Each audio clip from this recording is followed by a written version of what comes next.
بسم اللہ الرحمن الرحیم۔ اہل بیت علیہ السلام نے دنیا کو کون سے علوم سکھائے؟ آل محمد نے سائنس کے متعلق کیا ارشاد فرمایا؟ اور امام علی رضا علیہ السلام کا بتایا ہوا ایٹم بم کا نسخہ آخر کن کتابوں میں موجود ہے؟ تو ناظرین، اگر آپ انہی سب سوالات کے جوابات جاننا چاہتے ہیں تو جڑے رہیے ہمارے ساتھ اس ویڈیو میں۔ ناظرین، امام جعفر صادق علیہ السلام کا ایک جملہ آج کی دنیا کے ہر علم پر حاوی نظر آتا ہے۔ امام فرماتے ہیں، دنیا میں جہاں کہیں بھی صحیح علم پایا جائے گا وہ ہم اہل بیت کے ہی وسیلے سے پہنچا ہوگا۔ ناظرین، یہ دعویٰ نہیں بلکہ ایک تاریخی حقیقت ہے۔ امام موسیٰ کاظم علیہ السلام نے بھی فرمایا، ہمارا علم ہی ہماری کم تر فضیلت ہے۔ سوچیں ناظرین، اگر علم ہی کم ترین ہے تو پھر ان کی اعلیٰ فضیلتوں کا عالم کیا ہوگا؟ اہل بیت علیہ السلام نے دنیا کے تمام علوم، چاہے وہ دینی ہو یا دنیاوی، سب اپنے شاگردوں کو سکھائے۔ خاص طور پر امام محمد باقر اور امام جعفر صادق علیہ السلام نے اپنی پوری زندگی اسی مشن کے لیے وقف کی۔ آپ کی درسگاہوں میں علم کا سمندر بہتا تھا۔ تاریخ گواہ ہے کہ صرف امام جعفر صادق علیہ السلام کے شاگردوں کی تعداد کم از کم 4000 تھی۔ ان میں سے ہر ایک علم کا روشن چراغ بن کر دنیا کے کونے کونے میں پھیلا۔ ناظرین، انہی شاگردوں میں ایک بڑا نام جابر بن حیان کا ہے۔ آج جس علم کو دنیا کیمسٹری کہتی ہے، اس کے موجد یہی جابر بن حیان تھے، جنہیں اہل مغرب گیبر کے نام سے جانتے ہیں۔ انہوں نے 30 سے زائد کتابیں مختلف سائنسی موضوعات پر لکھیں، مگر افسوس کہ وہ اردو زبان میں ترجمہ نہ ہو سکیں۔ ان کے علاوہ مفضل بن عمر، زرارہ بن آیون اور حشام بن حکم جیسے شاگردوں نے لسانیات، فلسفہ، ادبیات اور تاریخ جیسے موضوعات پر بھی گراں قدر خدمات سر انجام دیں۔ یہ بات بھی کم اہم نہیں کہ اہل بیت علیہ السلام کی شہرت صرف عرب یا ایران تک محدود نہیں رہی۔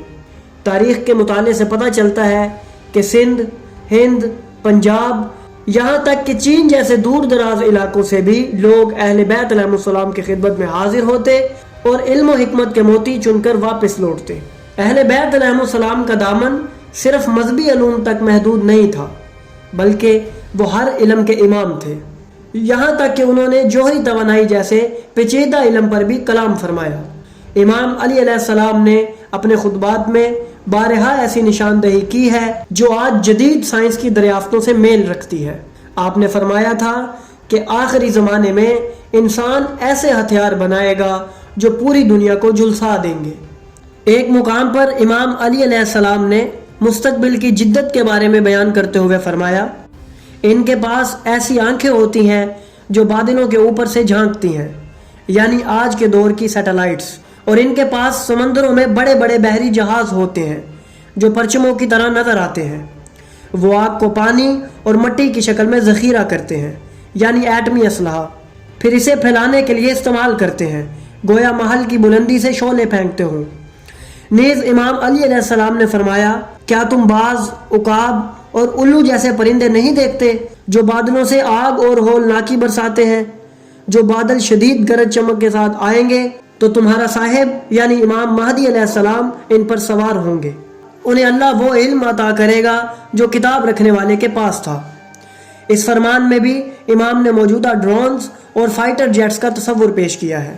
امام مزید فرماتے ہیں، وہ بادل جن سے آگ برسائی جائے گی اور آسمان سے شعلے برسیں گے اور فضا جل جائے گی، امام مہدی علیہ السلام اس کے خلاف کھڑے ہوں گے۔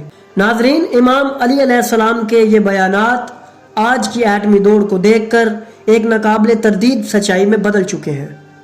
اب آئیے ایک نایاب اور کم معروف کتاب کی بات کرتے ہیں، نہج الاسرار من کلام حیدر کرار۔ اس کے مقدمے میں مؤلف جناب محمد بشارت علی صاحب ایک نہایت ہی اہم انکشاف کرتے ہیں۔ وہ لکھتے ہیں کہ امام علی رضا علیہ السلام نے بھی اپنے زمانے میں جو علمی خزانے اپنے شاگردوں کو سکھائے وہ اس دور کی کتابوں میں محفوظ ہو گئے تھے، لیکن افسوس جب ان کتابوں تک مغربی اقوام کی رسائی ہوئی تو انہوں نے انہیں اپنی سائنسی مراکز میں منتقل کر لیا۔ کتاب کے مطابق ڈاکٹر محمد تقی خان، جو نظام کالج حیدرآباد دکن کے پرنسپل تھے، اپنی تقاریر کے سلسلے میں جرمنی کے دارالحکومت بون گئے۔ وہاں انہوں نے امام علی رضا علیہ السلام سے منسوب ایسی کتابیں دیکھیں جن میں جوہری توانائی اور ایٹمی ہتھیاروں کے اصول، فارمولے اور کلیات تحریر تھے۔ انہی کتابوں کے جرمن زبان میں ترجمے کیے گئے اور ان سے استفادہ کرتے ہوئے ہائیڈروجن بم جیسے تباہ کن ہتھیار بنائے گئے۔ ناظرین غور کیجئے، یہ وہی علوم ہیں جنہیں اہل بیت علیہ السلام نے سینکڑوں سال قبل سکھایا۔ ہم نے اپنے ورثے کو سنبھالا نہیں اور دنیا اسے اپنی کامیابی کا راز بنا بیٹھی۔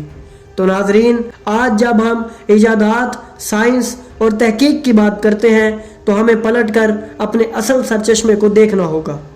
اہل بیت علیہ السلام کی وہ درخشاں تعلیمات جنہوں نے نہ صرف دین بلکہ دنیا کو بھی علم و شعور کی روشنی عطا کی، ہمیں ان تعلیمات کو سیکھنے کی ضرورت ہے۔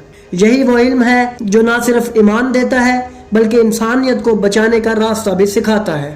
تو ناظرین، اگر آپ کو ہماری یہ کاوش پسند آئی تو ہماری ویڈیو کو لائک کریں، ہمارے چینل کو سبسکرائب کریں اور بیل آئیکن کو بھی دبا دیں تاکہ آپ کو ہماری آنے والی مزید ویڈیوز ملتی رہیں اور آپ علم سے مستفید ہوتے رہیں۔